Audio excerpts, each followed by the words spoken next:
Hey guys, before I begin this video, I would like you to be aware of my giveaway sponsored by Quarterback. My quarterback club is the Ionian Guards, and we will be giving away Irelia skins of your choosing if you manage to be in the top 10. The person that ranks number 1 will be able to get all of her skins for free, so if you have what it takes, you might make it. Now to explain what Quarterback is, it is an app where you can get free skins, skin discounts, and other cool prizes just by playing League, whether it be Summoner's Rift or ARAM by using Quarterback coins and trophies. These can be accumulated through completing challenges, such as max kills, assists, best KDA, and max CS, and you can even play with friends or people from the club by seeing who's active on the left side column. There is also a new contest going on, which go by weekly, that gives you a chance to earn a large amount of quarterback coins if you score high enough to be in the top 3 globally. Thank you, and I hope that you will join my club. Now the guide will actually begin. For summoners, I recommend Teleport and Flash, or Flash and Ignite depending on what you're more comfortable with. And there are 3 rune options available for you to pick from. The first option is the Domination page, which offers you great sustain in lane and more as you snowball due to the Ravenous Hunter stacks. The second option is the Inspiration page, which is strong early due to Tonic making your Corrupting Potion heal 50% instantly and making you run faster while under the effects. You also get free boots, which are obviously great. The third is a Scaling CDR page, which I do not recommend unless you're very experienced with Irelia. For items, I recommend always starting with Corrupting Potion and building Tiamat first. Tiamat will allow you to get minions low much easier, and the build path is great for Irelia since longswords are cheap to build and give her AD. The next ideal item would be Tabby, but I recommend looking at their team comp before deciding to build them. If they have a heavy CC team and a lot of magical damage, you should continue into Phage. It is also personal preference, but you also might prefer to rush Trinity Force before completing your tier 2 boots, and that's totally fine. At this point, the laning phase is over, and the rest of the build completely depends on your personal preference, and I do recommend to think for yourself when building.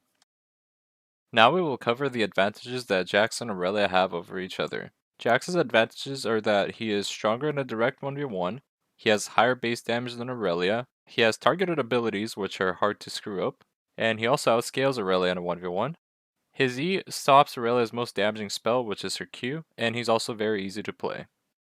On the other hand, Aurelia's advantages are that she's stronger with minions around, she has more outplay potential than JAX, she also has a longer auto attack range than JAX, and she also outscales JAX in a 5v5 and in skirmishes. Now with that in mind, there are things to look out for in this lane. You should be watching for Conqueror procs, whether his passive is stacked up or not, or whether he ults or not. These are all very important when dueling JAX, as having a Conqueror advantage over him will give you the edge when playing against them. Now let us cover the laning phase and how you should play it. At level 1, you should generally start with E and play a little further back. Feel free to use your E to farm minions from a distance, as JAX will usually beat auto attackers at level 1 due to his E blocking auto attacks. Levels 2 to 3. This is usually when you can start fighting him, but will be better to not do so if he has a large minion advantage built up from shoving early on. It is quite fine to dash around and poke him down with auto attacks or try to bait out his abilities if the minions are low enough for you to do so. But usually I wait for the wave to reset under my tower and start pushing towards him. This usually means you can stack up your passive while he waits for the minion wave to push back, allowing you to potentially fight him with a level advantage and Conqueror stacked, while his is not. Levels 4 to 11. This is the levels that usually decide the lane. If you fall behind at all during these levels, the lane can become very rough for you. However, the same can be said for JAX. What I like to do is have 3 to 4 minions that are low enough for me to Q reset them. I will try to land a Neon JAX with my Conqueror and preferably my passive stacked up, and then follow up with a Q on him and start auto-attacking. Once he activates his E, I tend to Q away from him to not allow him time to keep auto-attacking me while being immune to my auto-attacks while he is casting E. Also make sure that you're using W when he's about to stun you with his E if there are no minions to jump around to. Sometimes it's better to just use your full W duration on his E duration if there is no minions around. This does not change past 6 apart from hitting your ultimate on him and being wary of his Conqueror plus passive stacks. Fighting a Conqueror user as one when they don't have it stacked up gives you a huge advantage over them. I recommend applying this when playing versus other Conqueror users that aren't just JAX, for example like Tryndamere. Levels 11 plus.